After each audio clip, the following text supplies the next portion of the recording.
Hi everyone. Hi everyone. இன்னைக்கு நம்ம அநேகர்கிட்ட பேசிக்கிட்டு இருக்கோம். ஆனா எல்லார்கிட்டையும் எல்லா சூழ்நிலைகளையும் எல்லா விஷயங்களையும் ஷேர் பண்ண முடியுமானா கண்டிப்பா முடியாது. நம்பிக்கை நிறைந்த ஒருத்தர்கிட்ட தான் நம்ம எல்லா விஷயத்தையும் ஷேர் பண்ண முடியும். ஆமென். அப்படி நம்பிக்கை நிறைந்த ஒருத்தர் நம்ம கண்டுபிடிச்சிட்டோமா அப்படின்னா அநேகருக்கு கேள்விக்குறியாதான் இருக்கும்.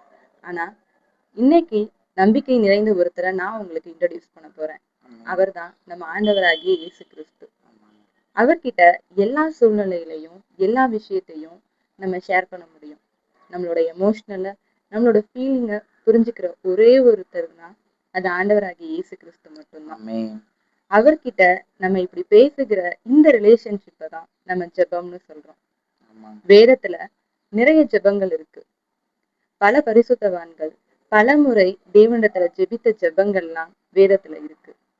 நம்ம ஆண்டவராகிய இயேசு கிறிஸ்துவும் இந்த பூமியில மனிதரா அவர் வாழ்ந்தப்ப தேவனிடத்துல ஜெபித்த ஜெபங்களும் இருக்கு. சோ நம்மளுடைய தேவன் ஜெபத்தை கேட்கிறவரா இருக்கிறாரு. நம்ம அவர்கிட்ட பேசும் பொழுது அவர் நம்ம கிட்ட பேசுறவரா இருக்காரு. நமக்கு ஏற்ற காலத்துல பதில கொடுக்கக்கூடியவரா இருக்கிறாரு.